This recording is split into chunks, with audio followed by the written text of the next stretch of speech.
Hello everyone, welcome back to my channel. ಸ್ನೇಹಿತರೆ, ಇವತ್ತಿನ ವಿಡಿಯೋದಲ್ಲಿ ನಾವೇನು ನೋಡ್ತೀವಿ ಅಂತ ಹೇಳಿದ್ರೆ, ಇಂಗ್ಲೀಷಲ್ಲಿ ಕಾಮನ್ ಆಗಿ ಮಾತಾಡಬೇಕಾದ್ರೆ ಅಥವಾ ಬರಿಬೇಕಾದ್ರೆ ಸೆಂಟೆನ್ಸ್ ನಾವು ಹೇಳಬೇಕಾದ್ರೆ ಮತ್ತೆ ಐಡೆಂಟಿಫೈ ಮಾಡಬೇಕಾದ್ರೆ ಬಹಳ ಮಿಸ್ಟೇಕ್ಸ್ ಮಾಡ್ತೀವಿ, ಸಣ್ಣ ಸಣ್ಣ ತಪ್ಪುಗಳನ್ನು ಮಾಡ್ತೀವಿ. ನಮಗೆ ಗೊತ್ತಿರೋದಿಲ್ಲ ನಾವು ಮಾಡ್ತಾ ಇರೋ ತಪ್ಪು ಏನು ಅಂತ.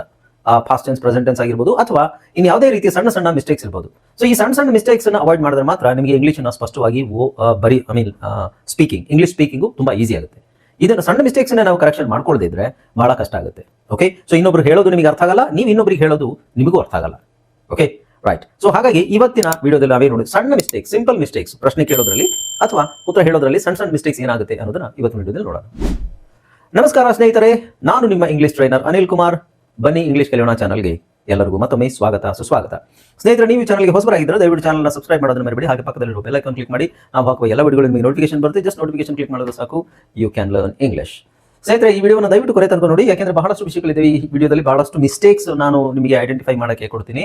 ಸೊ ದಯವಿಟ್ಟು ಕೊನೆ ತನಕ ನೋಡಿದ್ರೆ ಮಾತ್ರ ನಿಮಗೆ ಉಪಯೋಗ ಆಗೋದು. ಹಾಗೆ ನಿಮಗೆ ಏನಾದರೂ ಡೌಟ್ ಇದ್ದರೆ ಕಾಮೆಂಟ್ ಸೆಕ್ಷನ್ ಕಮೆಂಟ್ ಮಾಡಿ, ಹಾಗೇನೇ ಈ ವಿಡಿಯೋನ ಎಲ್ಲರಿಗೂ ಶೇರ್ ಮಾಡಿ ಅಂತ ನಾನು ವಿನಂತಿಸುತ್ತೇನೆ. Okay, so without any further do let's dive into the video. Hi friends, ಇದೊಂದು ವಿಶೇಷ ಸೂಚನೆ. ನಮ್ಮಲ್ಲಿ ಇದೀಗ ಆನ್ಲೈನ್ ಸ್ಪೋಕನ್ ಇಂಗ್ಲಿಷ್ ಕೋರ್ಸ್ನ ಹೊಸ ಬ್ಯಾಚ್ ಶುರುವಾಗಿದೆ. ನೀವು ಇನ್ಮೇಲೆ ಎಲ್ಲೂ ಹೊರಗಡೆ ಹೋಗಿ ಇಂಗ್ಲಿಷ್ ಕಲಿಯುವ ಅವಶ್ಯಕತೆ ಇಲ್ಲ. ಮನೆಯಲ್ಲೇ ಕೂತ್ಕೊಂಡು ಯಾವುದೇ ಟೆನ್ಷನ್ ಇಲ್ಲದೆ, ಏನು ಮುಗಿದಿರಬಿಲ್ಲದೆ ಇಂಗ್ಲಿಷ್ ಮಾತಾಡೋದನ್ನ ಕಲಿಯಬಹುದು.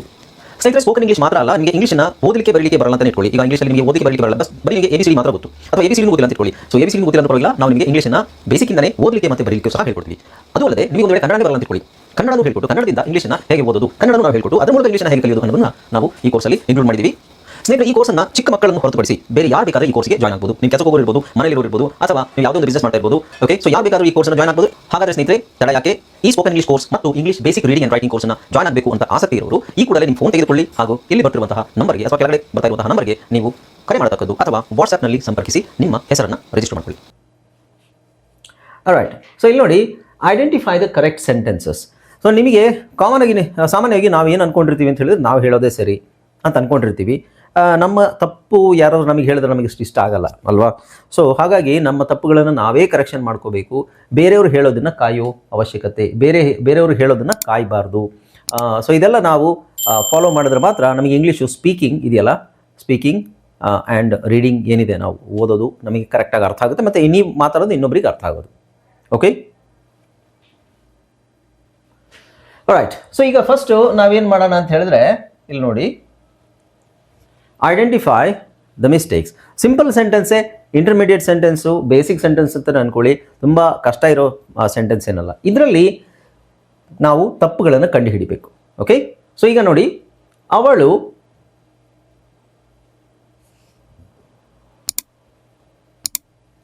ಓಕೆ, ಸೊ ಒಂದು ಪ್ರಶ್ನೆ ನಾವು ಕೇಳ್ತಾ ಇದ್ದೀವಿ, ಅವಳು ಟೀ ಮಾಡ್ತಾಳಾ, ಅಥವಾ ಅವಳಿಗೆ ಟೀ ಮಾಡೋಕ್ಕೆ ಬರುತ್ತಾ ಅಂತ ನಾವು ಕೇಳೋದಾದ್ರೆ ಹೇಗೆ ಕೇಳಬೇಕು? ಇದರಲ್ಲಿ ಯಾವ್ದು ಸರಿ? ಈಸ್ ಶಿ ಮೇಕ್ ಟೀನಾ ಅಥವಾ ಡಸ್ ಶಿ ಮೇಕ್ ಟೀ? ಇವೆರಡರಲ್ಲೂ ಯಾವುದು ಸರಿ ಅಂತ ನಿಮಗೆ ಅನಿಸುತ್ತೆ? ಓಕೆ, ಸೊ ಐಡೆಂಟಿಫೈ ಮಾಡಿ. ಈಸ್ ಶಿ ಮೇಕ್ ಟೀ ಸರಿನಾ ಅಥವಾ ಡಸ್ ಶಿ ಮೇಕ್ ಟೀ ಸರಿನಾ? ಯಾವುದು? Yes, this is wrong, this is correct. ಯಾಕೆ ಅಂತ ಹೇಳಿದ್ರೆ, ಅವಳು ಟೀ ಮಾಡ್ತಾಳಾ? ಓಕೆ, ಸೊ ಅವಳು ಟೀ ಮಾಡ್ತಾಳ ಅಂದರೆ ಅವಳಿಗೆ ಟೀ ಮಾಡೋಕ್ಕೆ ಬರುತ್ತಾ ಅಂತ ಒಂದು, ಅಥವಾ ಅವಳು ಸಾಮಾನ್ಯವಾಗಿ ಡೈಲಿ ಟೀ ಮಾಡ್ತಾಳ ಅನ್ನೋ ಮೀನಿಂಗು ಬರುತ್ತೆ. ಓಕೆ, ಸೊ ಇಲ್ಲಿ ಈ ಕೊಟ್ಟಿರೋ ಸೆಂಟೆನ್ಸಲ್ಲಿ ಯಾವುದು ಸೂಟಬಲ್ ಆಗುತ್ತೆ ಅಂತ ನೋಡಬೇಕು. ಸೊ ಈ ಸೆಂಟೆನ್ಸಿಗೆ ಸರ್ ವಿಲ್ ಶಿ ಮೇಕ್ ಟೀನು ಕರೆಕ್ಟ್ ಅಲ್ವಾ ಅಂತ ಹೇಳಿದ್ರೆ, yes correct, will she make tea. But ಇಲ್ಲಿ ಟೈಮ್ ಪ್ರಿಫರ್ ಮಾಡಿಲ್ಲ. ಅವಳು ಟೀ ಮಾಡ್ತಾಳಾ, ಅವಳು ಆಮೇಲೆ ಟೀ ಮಾಡ್ತಾಳಾ ಅಂತ ಏನೂ ಹೇಳಲಿಲ್ಲ. ಸೊ ಇಲ್ಲಿ ಅವಳು ಟೀ ಮಾಡ್ತಾಳಾ ಅಂದರೆ ಅವಳಿಗೆ ಟೀ ಮಾಡೋಕ್ಕೆ ಬರುತ್ತಾ ಅನ್ನೋದು. ಸೊ ಇದರಲ್ಲಿ ಸರಿಯಾದ, ಇಲ್ಲಿ ಕೊಟ್ಟಿರೋ ಸೆಂಟೆನ್ಸಲ್ಲಿ ಸೂಟಬಲ್ ಸೆಂಟೆನ್ಸ್ ಅಂದರೆ ಕರೆಕ್ಟ್ ಸೆಂಟೆನ್ಸ್ ಯಾವುದು? Does she make tea. ಕೆಲವರು ಈ ಡಸ್ ಅನ್ನೋದೇ ಗೊತ್ತಿರಲ್ಲ, ಕೆಲವರಿಗೆ ಅದನ್ನು ಯೂಸ್ ಮಾಡೋದೇ ಇಲ್ಲ. She make tea, that's wrong. She make tea ಅಂತ ಹೇಳೋದಾದ್ರೂ ನೀವು ಶಿ ಮೇಕ್ಸ್ ಟೀ ಅಂತ ಹೇಳಬೇಕು. ಸೊ ಇಲ್ಲಿ ಪ್ರಶ್ನೆ ಇರೋದ್ರಿಂದ ನಾವೇನು ಕೇಳ್ತೀವಿ? ಡಸ್ ಶಿ ಮೇಕ್, ಇಲ್ಲಿ ಎಸ್ ಇಲ್ಲ. Okay, does she make tea, ಅವಳಿಗೆ ಟೀ ಮಾಡೋಕ್ಕೆ ಬರುತ್ತಾ ಅಥವಾ ಅವಳು ಟೀ ಮಾಡ್ತಾಳಾ? Very simple. Okay, does she make tea. ಈ ಶಿ ಮೇಕ್ ಟೀ ಅಲ್ಲ, ಈಸ್ ಶಿ ಮೇಕ್ ಟೀ ಬರಲ್ಲ. ಈಸ್ ಶಿ ಎಲ್ಲಿ ಬರೋದು?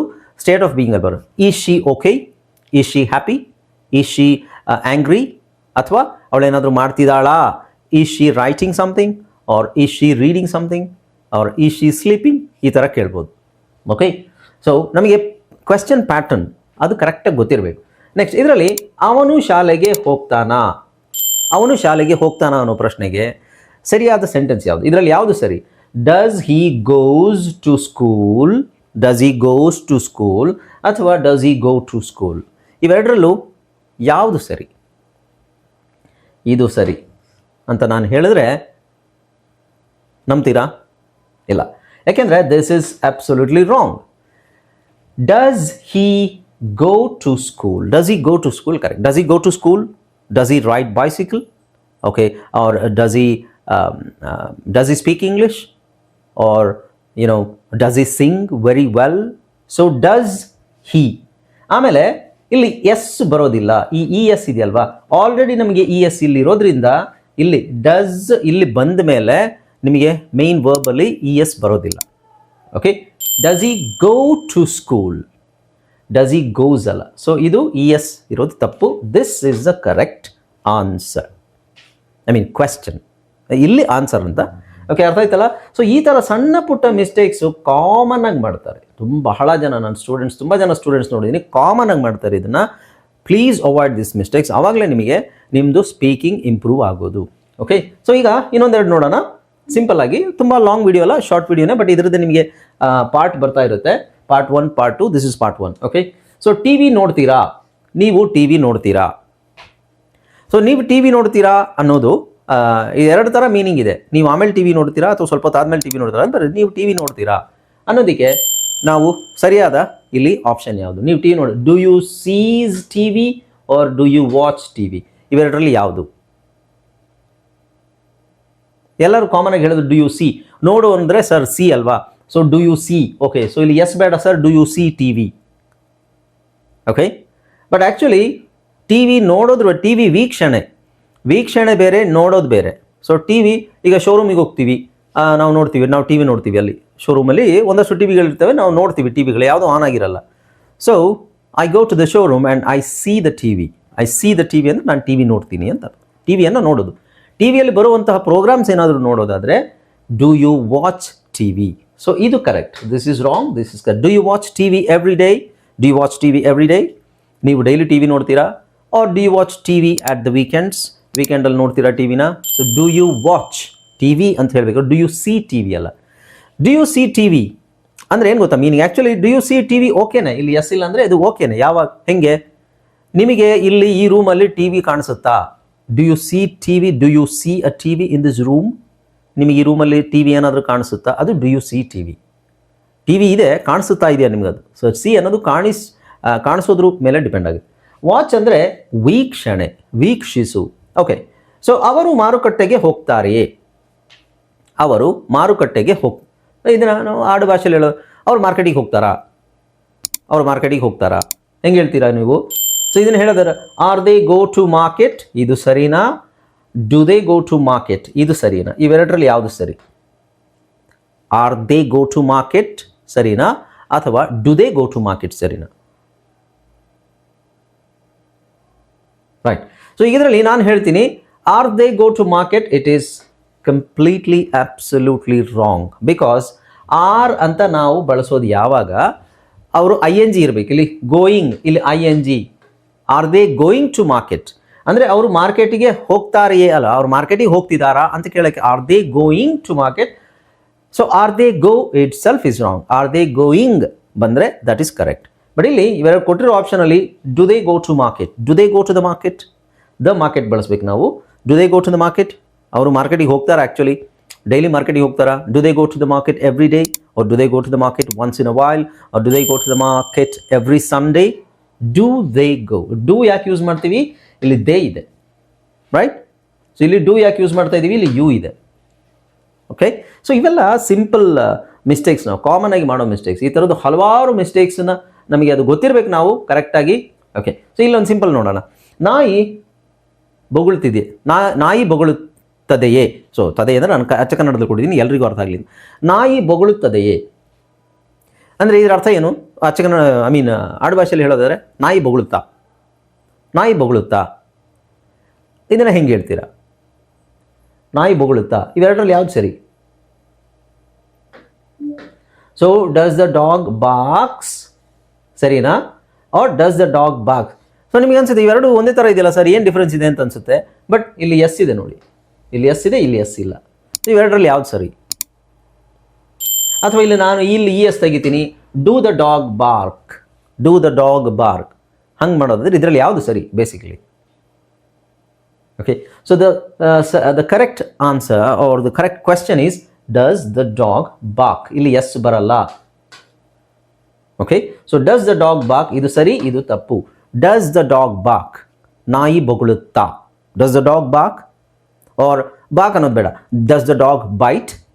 ಈಗ ನಾಯಿ ಇರುತ್ತೆ, ಯಾರ್ದೋ ಮನೆಗೆ ಹೋಗ್ತೀರಾ ನೀವು, ನಾಯಿ ಕಟ್ಟಾಕಿರಲ್ಲ, ನಾಯಿ ಹಾಗೆ ಇರುತ್ತೆ ಅಂತ ಇಟ್ಕೊಳ್ಳಿ, ಗೇಟ್ ಒಳಗಿರುತ್ತೆ. ನೀವು ಮನೆಯವ್ರ ಹತ್ರ ಕೇಳಬೇಕಲ್ವಾ, ಏನಂತ ಕೇಳ್ತೀರಾ? ನಾಯಿ ಕಚ್ಚುತ್ತಾ, ಒಳಗೆ ಬರ್ಬೋದಾ, ನಾಯಿ ಕಚ್ಚುತ್ತಾ ಅಂತ ಕೇಳೋದು ಹೇಗೆ? Does the dog bite? Bite. ಇಲ್ಲಿ ಬಾರ್ಕ್ ಅಂತಿದೆ, ನಾಯಿ, ಎಲ್ಲ ನಾಯಿಗಳು ಬೊಗಳುತ್ತೆ. Does the dog bite? ಕಚ್ಚುತ್ತಾ? ಇಲ್ಲ ಕಚ್ಚಲ್ಲ, ಬನ್ನಿ ಅಂತ ಹೇಳ್ತಾರೆ. Then we go, right? So does the dog bite. So does use ಮಾಡಬೇಕು. ಇಲ್ಲಿ ಡಾಗ್ ಬಾರ್ಕ್ಸ್ ಅಲ್ಲ, ಎಸ್ ಬರಲ್ಲ, ಎಸ್ ಬರ್ದು ಡೂ. ಇಲ್ಲಿ ನಾವು ಇದನ್ನ ಎಸ್, ಓಕೆ, ಸೊ ಇಲ್ಲಿ ಎಸ್ ಹಾಕೋದು ತಪ್ಪು ಬೇಸಿಕ್ಲಿ. ಇಲ್ಲಿ ಎಸ್ ಹಾಕಿದ್ರೆ ಇದೊಂದು sentence correct. Do the dogs bark. ಇದರ ಅರ್ಥ ಏನು? ನಾಯಿಗಳು ಹಾಕಿದಾಗ ಅಲ್ಲಿ ಡೂ ಹಾಕ್ತೀವಿ. Do the dogs bark.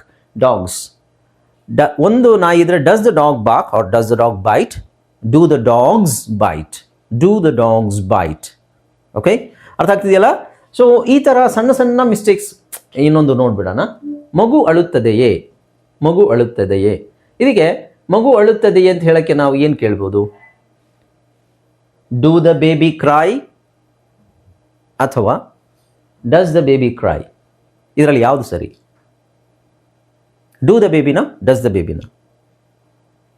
Does the baby ಅನ್ನೋದು ಒಂದು ಮಗು, ಮತ್ತೆ ನಾನು ನೀನು ಅಲ್ಲ, ಮೂರನೇ ವ್ಯಕ್ತಿ ಆಗಿರೋದ್ರಿಂದ ಸೊ ಡಸ್ ಯೂಸ್ ಮಾಡಿದ್ರೆ does the baby CRY, do the baby CRY ಅಲ್ಲ. ಸೊ ಇಲ್ಲಿ ಬೇಬೀಸ್, ಇಲ್ಲಿ ಒಂದು ವೇಳೆ ನಿಮಗೆ ಬೇಬೀಸ್ ಇಲ್ಲಿ ಒಂದಕ್ಕಿಂತ ಜಾಸ್ತಿ ಮಕ್ಕಳಿದ್ರೆ ಇಲ್ಲಿ IES ಹಾಕ್ತೀವಿ. So do the babies CRY, do the babies CRY. ಮಕ್ಕಳು ಅಳುತ್ತವೆಯೇ ಅಥವಾ ಮಕ್ಕಳು ಅಳ್ತಾವ? ಡೂ ದ ಬೇಬೀಸ್ ಕ್ರೈ, ಇದು ಕರೆಕ್ಟು. ಇಲ್ಲಿ ಒಂದಿದ್ರೆ ಇಲ್ಲಿ ಬೇಬಿ ಇರೋದ್ರಿಂದ does the baby CRY. Okay, ಇದನ್ನು ಕರೆಕ್ಟಾಗಿ ಅರ್ಥ ಮಾಡಿಕೊಂಡ್ರೆ ನಿಮ್ಮ ಇಂಗ್ಲೀಷು ಕ್ಲಿಯರ್ ಆಗುತ್ತೆ. ಇನ್ನೊಬ್ರು ಹೇಳೋದು ನಿಮಗೆ ಅರ್ಥ ಆಗುತ್ತೆ, ನೀವು ಇನ್ನೊಬ್ರಿಗೆ ಹೇಳೋದು ಅವರಿಗೂ ಕ್ಲಿಯರಾಗಿ ಅರ್ಥ ಆಗುತ್ತೆ. ಈ ಥರ ಸಣ್ಣ ಪುಟ್ಟ ಮಿಸ್ಟೇಕ್ಗಳು ಬಹಳ ಮಾಡ್ತೀವಿ ನಾವು. ಇನ್ನೂ ತುಂಬ ಇದೆ ನಿಮಗೆ, ಸುಮಾರು ಒಂದು 100-200 ನಾನು ರೆಡಿ ಮಾಡಿದ್ದೀನಿ. ನೆಕ್ಸ್ಟ್ ಇದ್ರದ್ದು ಎಲ್ಲಿ ನಿಲ್ಲಿಸಿದೆ ನಾನು? Do the baby CRY. So next ಕ್ಲಾಸಲ್ಲಿ ನಾನು ಇಲ್ಲಿಂದ ಕಂಟಿನ್ಯೂ ಮಾಡ್ತೀನಿ. ಸುಮಾರು ಸೆಂಟೆನ್ಸಸ್ ಇದೆ ಇದರಲ್ಲಿ. ಮಿಸ್ಟೇಕ್ಸು, ನೀವು ಮಾಡೋ ಮಿಸ್ಟೇಕ್ಸು ಇದುವರೆಗೆ ಕೆಲವ್ರಿಗೆ ಗೊತ್ತೇ ಇರಲ್ಲ. ನಾವು ಈ ಥರ ಇದನ್ನು ಹೇಳ್ತಾ ಇರ್ತಾರೆ, ಅದು ಮಿಸ್ಟೇಕ್ ಆಗಿರುತ್ತೆ, ಅದು ತಪ್ಪಾಗಿರುತ್ತೆ. ತಪ್ಪು ಅನ್ನೋದೇ ಅವ್ರಿಗೆ ಗೊತ್ತಿರಲ್ಲ, ಅದೇ ಸರಿ ಅಂತ ಅಂದ್ಕೊಂಡು ಹೇಳ್ತಾ ಇರ್ತಾರೆ. So please correct your mistakes. ನನ್ನ ವೀಡಿಯೋಸನ್ನು ನೋಡಿ ಆ್ಯಂಡ್ ಇದನ್ನು ಬರ್ಕೊಳ್ಳೋದಾದ್ರೆ ಬರ್ಕೊಳ್ಳಿ, ಪಾಸ್ ಮಾಡಿ ಬರ್ಕೊಳ್ಳಿ, ತುಂಬ ಒಳ್ಳೆಯದು ನಿಮಗೆ. ಬರ್ಕೊಂಡ್ರೆ writing is very important. Okay, so video ಇಷ್ಟ ಆಯಿತು ಅಂತ ಅಂದ್ಕೊಂಡಿದ್ದೀನಿ. ನಿಮಗೇನಾದರೂ ಡೌಟ್ಸ್ ಇದ್ದರೆ ಕಮೆಂಟ್ ಸೆಕ್ಷನಲ್ಲಿ ಕಮೆಂಟ್ ಮಾಡಿ. ಹಾಗೆ ಈ ವಿಡಿಯೋನ ಎಲ್ಲರೂ ಶೇರ್ ಮಾಡಿ. ಆ್ಯಂಡ್ ಇನ್ನೇನು, ನೀವು ಇನ್ನು ಹೊಸಬರಾಗಿದ್ದರೆ ದಯವಿಟ್ಟು ಚಾನಲ್ನ ಸಬ್ಸ್ಕ್ರೈಬ್ ಮಾಡೋದನ್ನು ಮರಿಬೇಡಿ. ಜೊತೆಗೆ ಬೆಲ್ ಐಕಾನ್ ಕ್ಲಿಕ್ ಮಾಡೋದು ಬಹಳ ಮುಖ್ಯ. ಹಾಗೆ ಈ ವಿಡಿಯೋನ ಎಲ್ಲರಿಗೂ ಶೇರ್ ಮಾಡಿ. ಅಗೇನ್ ಏನು, ಸೊ ನಮ್ಮ ಕೋರ್ಸ್ ಸ್ಟಾರ್ಟ್ ಆಗಿದೆ. ನಿಮಗೆ ಯಾರಿಗಾದರೂ ಆಸಕ್ತಿ ಇದ್ದರೆ ಕೆಳಗಡೆ ಕೊಟ್ಟಿರೋ ನಂಬರ್ಗೆ ವಾಟ್ಸಪ್ನಲ್ಲಿ ಕಾಂಟ್ಯಾಕ್ಟ್ ಮಾಡಿ ಕೋರ್ಸ್ ಡೀಟೇಲ್ಸನ್ನು ತಿಳ್ಕೊಳ್ಳಿ. ಹೊಸ ಕೋರ್ಸ್ ಸ್ಟಾರ್ಟ್ ಆಗಿದೆ, ರೀಡಿಂಗ್, ರೈಟಿಂಗ್ ಆ್ಯಂಡ್ ಸ್ಪೀಕಿಂಗ್ ಎರಡೂ ಸ್ಟಾರ್ಟ್ ಆಗಿದೆ. So you can contact the number ಕೆಳಗಡೆ ಕೊಟ್ಟಿದ್ದೀವಲ್ಲ, 83 ಯಾವುದೋ ನಂಬರ್ ಇದೆಯಲ್ಲ, ಆ ನಂಬರಿಗೆ ಕಾಂಟ್ಯಾಕ್ಟ್ ಮಾಡಿ. ನಿಮಗೆ ಆಸಕ್ತಿ ಇದ್ದರೆ ಕೋರ್ಸ್ಗೆ ಜಾಯ್ನ್ ಆಗ್ಬೋದು. Okay, right. Thanks for watching this video. See you in the next video. This is Anil Kumar signing off. See you in the next video. Keep watching my videos until my next video. Bye bye. Take care.